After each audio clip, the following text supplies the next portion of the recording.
le thème ce mois-ci, qui fait suite à des recommandations de la Société française de pathologie, la Société de pathologie infectieuse de langue française, sur les antibiothérapies par voie sous-cutanée, avec effectivement de vrais enjeux pratiques, notamment le fait de pouvoir externaliser et d'éviter du cathétérisme chez nos patients. Je trouve qu'il y a quand même pas mal de scoops. C'est intéressant, ça pète notre quotidien. Et donc, on a demandé à Valérie Pierre, qui va se présenter elle-même, et je vais quand même introduire, qui est pharmacien hospitalier et qui est membre de l'équipe multidisciplinaire d'antibiothérapie du Sud-Manche et qui travaille sur le sujet, donc qui va vous présenter les principales lignes des nouvelles recos. Valérie, je te laisse la parole. Eh ben, merci Emmanuel pour cette proposition d'intervention. Donc effectivement, aujourd'hui, je vais vous présenter les recommandations sur l'antibiothérapie par voie sous-cutanée qui sont sorties dans Infectious Disease Now en février. Donc c'est des recommandations conjointes entre la SPILF et la Société française de gériatrie et de gérontologie. Donc, pour faire un petit point de contexte, pourquoi des recommandations et pourquoi l'antibiothérapie sous-cutanée? Donc, l'antibiothérapie sous-cutanée est une pratique ancienne et fréquente en France. Donc, quand on regarde cette étude qui a été réalisée, une étude qui a été réalisée entre octobre 2022 et janvier 2023, donc 345 prescripteurs européens ont répondu et on voit que les pratiques sont très hétérogènes à l'échelle européenne, avec par exemple l'Angleterre et l'Allemagne qui ne pratiquent pas du tout d'antibiothérapie sous-cutanée, en comparaison à la France pour qui 98% des prescripteurs répondeurs de cette étude pratiquaient cela. Donc les prescripteurs qui réalisent des antibiothérapies sous-cutanées le font majoritairement lorsqu'il y a un accès veineux précaire. Ils le réalisent aussi en cas de confusion, agitation ou pour la prise en charge de confort ou encore pour favoriser le retour à domicile. Pour les non-prescripteurs, donc la pratique n'était pas connue pour quand même 129 répondeurs d'entre eux. Tu peux couper le... Et il y a une utilisation, pardon, 74% des prescripteurs, 74 prescripteurs n'utilisaient pas cette pratique car c'était une pratique hors AMM et il y avait peu de données de pharmacocinétique. Quand on parle d'antibiothérapie sous-cutanée, nous vient à l'idée la ceftriaxone. Donc la ceftriaxone, pour les plus anciens d'entre nous, et j'en fais partie, avait avant 2014 une AMM pour la voie sous-cutanée. Et finalement, en 2014, l'Agence européenne du médicament a décidé, via une harmonisation des AMM européennes et l'absence de données scientifiques, de retirer cette indication. Donc, en octobre 2019, l'ANSM a republié une lettre indiquant l'interdiction d'utiliser la voie sous-cutanée, donc même en pratique hors AMM. Et suite à cette lettre, les sociétés savantes comme la SPIF et la Société française de gériatrie ont réagi, ce qui a permis à l'ANSM de réactualiser sa lettre d'octobre en novembre 2019. En réautorisant l'utilisation hors AMM et en lançant une étude qui s'appelle l'étude Phasage Study, qui était une étude qui permettrait de donner des données scientifiques sur l'utilisation de la ceftriaxone cutanée. Donc on l'a vu en France, l'antibiothérapie sous-cutanée est une pratique clinique qui est largement répandue et utile, mais qui est une pratique hors AMM. Il y a donc une nécessité de recommandation pour encadrer cette pratique. Et les objectifs des recommandations qui viennent d'être émises sont de définir les indications et les contre-indications de la voie sous-cut, identifier les antibiotiques qui sont utilisables, préciser les modalités d'administration, décrire les effets indésirables et la surveillance, ainsi que de rappeler le cadre réglementaire de l'utilisation hors AMM. Donc, un petit point pharmacocinétique, pharmacodynamique. Donc, vous avez ici la courbe montrant la différence entre une injection intraveineuse et une injection sous-cutanée. Vous avez en gris l'injection intraveineuse et en rouge l'injection par voie sous-cutanée. Donc, on peut remarquer que déjà, le Tmax, qui est le temps nécessaire pour atteindre la concentration maximum, est beaucoup plus long en cas d'administration sous-cutanée. Ça, c'est dû à la phase d'absorption. C'est le temps nécessaire pour que les molécules passent du secteur interstitiel vers les capillaires sanguins ou lymphatiques. Donc c'est une phase qui n'existe pas forcément avec la voie IV. Deuxième grande différence, c'est que le Cmax sera inférieur avec la voie sous-cute par rapport à la voie IV. Donc quand on sait que les antibiotiques concentration, l'efficacité des antibiotiques concentration dépendants est directement corrélée à cette Cmax, effectivement, on ne pourra pas utiliser d'antibiotiques concentration dépendants par voie sous-cutanée. L'air sous la courbe est comparable entre la voie IV et la voie sous-cute, et même dans certains cas, le temps au-dessus de la CMI va être supérieur dans la voie sous-cute que dans la voie IV, donc ce qui peut être d'autant plus intéressant sur des antibiotiques temps dépendants. Donc, quelles sont les indications de la voie sous-cute? Donc, on va utiliser la voie sous-cute quand on ne va pas pouvoir utiliser la voie orale, soit parce qu'on a des troubles de la déglutition, des troubles de la conscience, ou qu'il n'y a pas d'alternative orale disponible. On va aussi utiliser la voie sous-cute quand on ne pourra pas utiliser la voie IV ou que celle-ci sera difficile, en cas de capital veineux précaire ou en cas d'agitation et risque d'arrachement.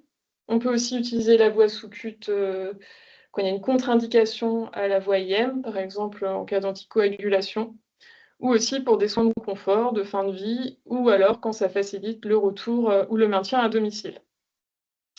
L'utilisation de la voie sous-cute va permettre d'éviter les procédures invasives associées à un risque infectieux accru, comme par exemple les poses de voie centrale PIC ou des poses de midline. Il va permettre d'éviter l'immobilisation par des contentions physiques ou chimiques ou limiter une prolongation d'hospitalisation. Ces facteurs-là vont prévenir la confusion et le déclin fonctionnel du sujet âgé. Quelles sont les contre-indications de la voie sous-cute? Donc la voie sous-cute, ce ne sera pas une voie de l'urgence et elle ne devra pas être utilisée dans le cas d'un choc septique ou d'un sepsis, puisque on a bien vu que le temps pour obtenir la Cmax est plus long, et de plus, quand on a un sepsis, on a une vasoconstriction périphérique qui va d'autant plus limiter l'absorption. On ne va pas non plus utiliser la voie sous-cute quand on a une voie IV pour d'autres traitements, ou qu'on a une dermatose ou un lymphoœdème étendu au niveau du site d'administration. En termes de modalités d'administration, du coup, ce sera la même posologie et les mêmes modalités de reconstitution et de dilution que la voie IV. Donc, la plupart du temps administré en 30 à 60 minutes et via un cathéter sous-cutané souple. Alors ça, c'est important. Il faut vraiment utiliser un cathéter destiné à la voie sous-cutanée, ce qui seront plus courts et plus confortables pour le patient. Et la SF2H va recommander l'utilisation d'un cathéter sécurisé, avec prolongateur, notamment s'il est maintenu en place, parce que ça va permettre de limiter les manipulations de l'embase du cathéter, et donc un cathé qui ne laisse pas d'aiguille métallique en place. Si jamais il est maintenu sur le patient, il ne faudra pas qu'il reste en place plus de 5 jours. En termes de surveillance du traitement, surveillance clinique, donc la surveillance devrait être quotidienne à minima ou à chaque injection. Il faudra avoir une vigilance renforcée quant au risque d'hématome, notamment si le patient est anticoagulé ou sous antiagrégant plaquettaire, et surveiller l'apparition d'effets indésirables locaux qui sont fréquents mais modérés, qui apparaissent dans 20% des cas à type de douleur, œdème et érythème. Ces effets indésirables sont réversibles dans la majorité des cas, et il y a des anciennes études qui montraient un risque rare de nécrose cutanée, surtout chez les aminosides, mais on a vu que les aminosides, les antibiotiques concentration dépendants, ne doivent plus être administrés par voie sous-cutanée. En termes de suivi pharmacologique, donc il doit être systématique pour la teicoplanin, uniquement pour la teicoplanin, et sinon il sera envisagé en cas d'insuffisance rénale, de posologie élevée, de poids extrême ou alors d'infection complexe. Du coup, quels sont les antibiotiques administrés par voie sous-cute? Donc il y a évidemment la ceftriaxone. Donc les recommandations se sont basées sur 13 études qui étaient prospectives, randomisées, mono ou multicentriques, et qui représentaient 1133 patients, avec des volontaires sains, des patients hospitalisés en gériatrie, en infectiologie et en soins PAL. Et donc, ces études ont pu montrer que la biodisponibilité était proche de 100% et que l'atteinte des cibles PKPD était équivalente dès la première administration, en comparaison à la voie injectable. Il y avait quand même 20% des patients qui présentaient des effets indésirables locaux, qui se sont avérés modérés et réversibles. J'ai retrouvé une étude sur l'entrepôt de données du Sud-Rennes qui a été réalisée entre 2020 et 2023 qui comparait la tolérance de la ceftriaxone injectable versus la ceftriaxone sous-cutanée. Et du coup, cette étude montrait quand même que les effets indésirables étaient plus fréquents dans le groupe IV que dans le groupe sous-cut. Donc même avec les 20%, finalement, on a une meilleure tolérance de la ceftriaxone sous-cut versus la ceftriaxone IV.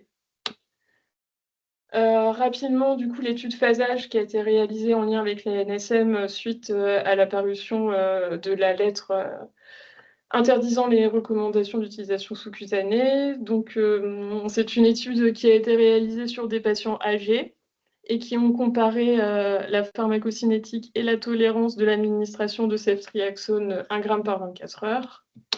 Et donc, les résultats de cette étude ont pu montrer que finalement, dès la première injection de ceftriaxone sous-cut, on était tout aussi efficace que la voie IV et que l'air sur la courbe était similaire. Donc finalement, les recommandations indiquent un grade A pour la ceftriaxone, preuve scientifique établie de l'administration sous-cutanée, ce qui est très intéressant pour les indications ambulatoires, puisque c'est une molécule qui est disponible en ville et qui ne nécessite pas de prescription hospitalière. Donc elle est administrée sous les mêmes modalités que la voie injectable, c'est-à-dire pas avec de la lidocaïne, et la tolérance est supérieure à la voie IV. Donc, je suis désolée, ça va faire un peu catalogue, mais je vais reprendre toutes les molécules qui ont été citées dans les recommandations. Donc, en deuxième temps, on a l'acéfazoline. L'acéfazoline grade B, donc présomption scientifique. Les recommandations sont basées sur une étude prospective non randomisée de 15 patients qui étaient hospitalisés en infectiologie. Et donc, cette étude a pu montrer une biodisponibilité proche de 100% avec atteinte des objectifs de pharmacocinétique pharmacodynamique et une tolérance similaire à la ceftriaxone avec environ 20% d'effets locaux modérés et réversibles.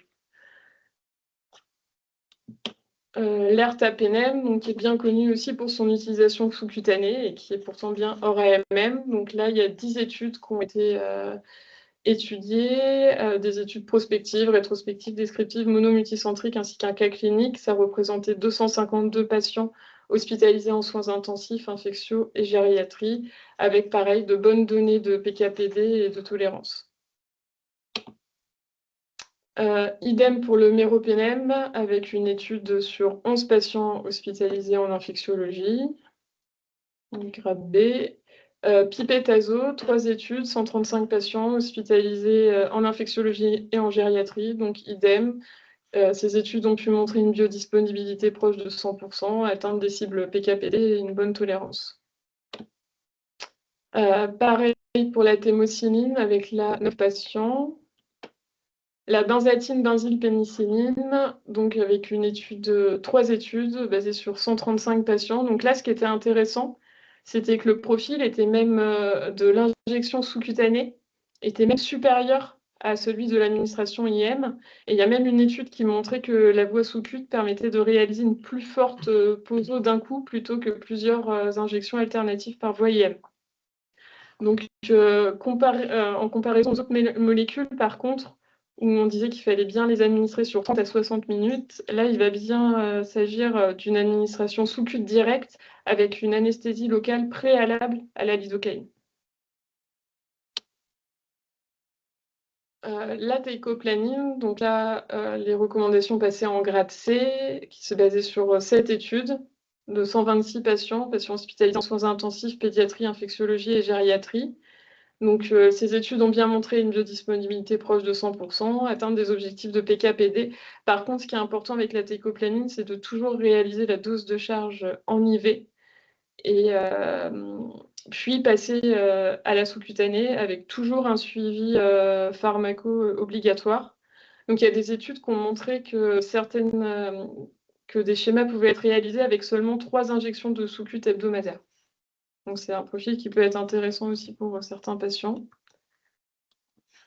Après, les recommandations parlent de l'amoxicilline, de l'augmentin, donc là sur des tout petits échantillons et sur avis spécialisé uniquement. Idem pour l'acéfépime et l'aceptazidime, ainsi que l'adaptomycine.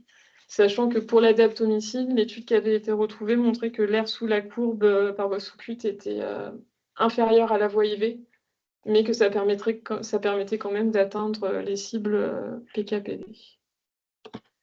Donc voilà pour le catalogue. Donc si on résume, la ceftriaxone en grade A, la céfazoline, l'ertapenem, le méropenem, la pipetazo, la témocilline et la benzethine-benzylpénicilline en grade B, la teico en grade C, et sur avis infectiologique en l'absence d'alternative, l'amox, l'augmentin, la céfépime, la septazidime et la daptomycine.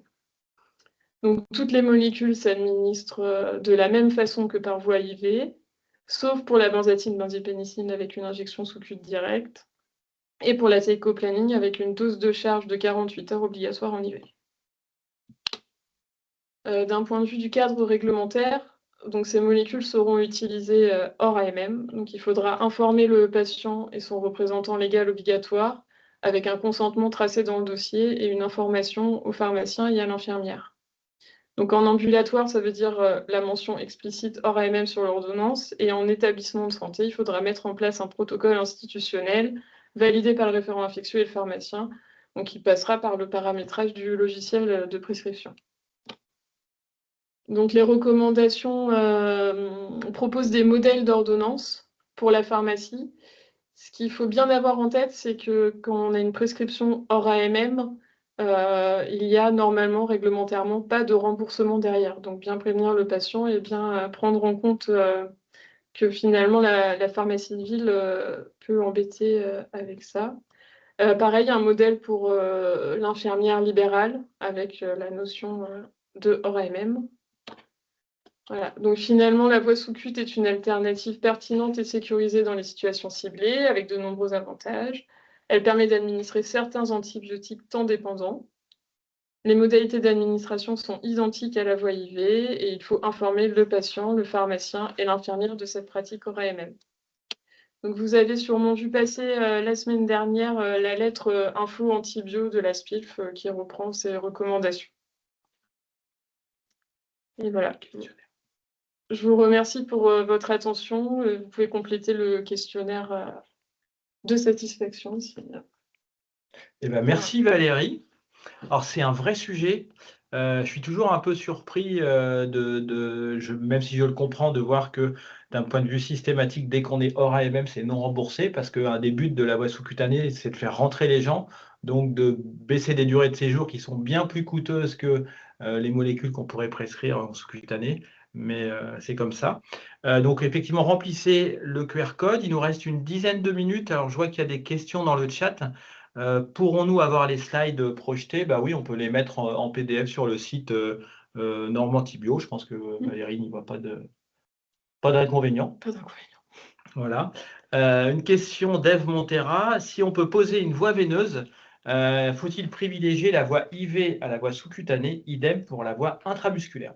Oui, c'est ce que préconisent les recommandations. Et ça doit être une alternative en cas d'impossibilité d'utiliser soit la voie IV, soit la voie IM. C'est comme ça que c'est présenté. Et en fait, ce que tu disais bien, c'est qu'à partir du moment où il y a une voie intraveineuse qui est déjà mise en place pour autre chose, ça sert à on rien évite de substituer par la voie sous-cutanée. Par contre, mettre une voie intraveineuse pour, par exemple, de la ceftriaxone ou d'autres au moins en classe B, si on peut affranchir et éviter aux patients d'avoir ça et de mettre une voie sous-cutanée, là, c'est intéressant. Et pour la voie IM, c'est pareil. Bien pareil. Ouais. Ouais. C'est en cas de contre-indication de la voie IM. Alors moi, ce que j'ai trouvé intéressant quand même, quand Valérie a présenté, c'est l'histoire de, effectivement, les pics sont moins élevés par voie sous-cutanée. Par contre, on a quand même l'impression que pour les antibiotiques qui sont temps dépendants, eh ben, on reste un temps supérieur au-dessus de la CMI. Donc c'est quand même, pour les bêta-lactamines, c'est évidemment intéressant. Et puis tu as bien dit que pour les aminosides, ça ne l'était pas du tout. même si ça a été utilisé parfois en sous-cutané pour les raisons de concentration qui vont être plus basses et des raisons de toxicité également, si j'ai bien compris. Oui, c'est ça. Ouais. Ok. Benzaltine pénicilline, est-ce moins douloureux? Eh bien, normalement, oui, c'est moins douloureux. Alors, ce qui est étonnant, c'est que dans les recommandations, là, la benzaltine, benzylpénicilline en IM, c'est préconisé dans les RCP de reconstituer directement avec la lidocaïne. Là, il parle d'anesthésier puis d'administrer par voie sous-cute. Donc, c'est peut-être mieux toléré aussi parce que le lieu d'administration est déjà anesthésié. Merci Isabelle de cette question. Est-ce qu'il y a d'autres questions par rapport à ces antibiothérapies sous-cutanées? Alors, en pratique, pour être tout à fait honnête, je pense qu'on est plusieurs à avoir gardé un peu la ceftriaxone en sous-cutané, même quand c'était entre guillemets interdit, parce qu'effectivement, on avait conscience, on savait que ça marchait bien, et puis quand même, ça pouvait éviter des désagréments pour le patient. Là, c'est vrai que le fait d'avoir un référentiel d'une société savante qui autorise avec un niveau de grade A pour la ceftriaxone, c'est un argument très fort, même si c'est hors MM.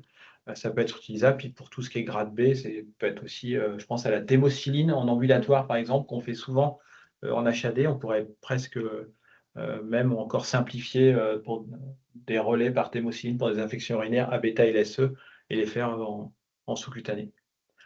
Est-ce qu'il y a des centres, j'ai vu que Cherbourg, par exemple, était connecté, la team infectiologie ou d'autres qui veulent partager leur expérience d'utilisation des antibiotiques en sous-cutané? Est-ce qu'il y a des centres qui ont fait des protocoles déjà anticipant un petit peu ces recommandations? Dans ce cas, n'hésitez pas à ouvrir votre micro, ce sera peut-être un peu plus interactif que uniquement par le chat.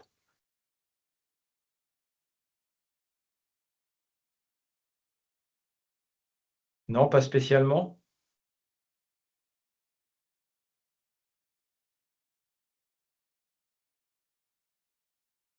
Est-ce qu'il y a d'autres questions pour Valérie?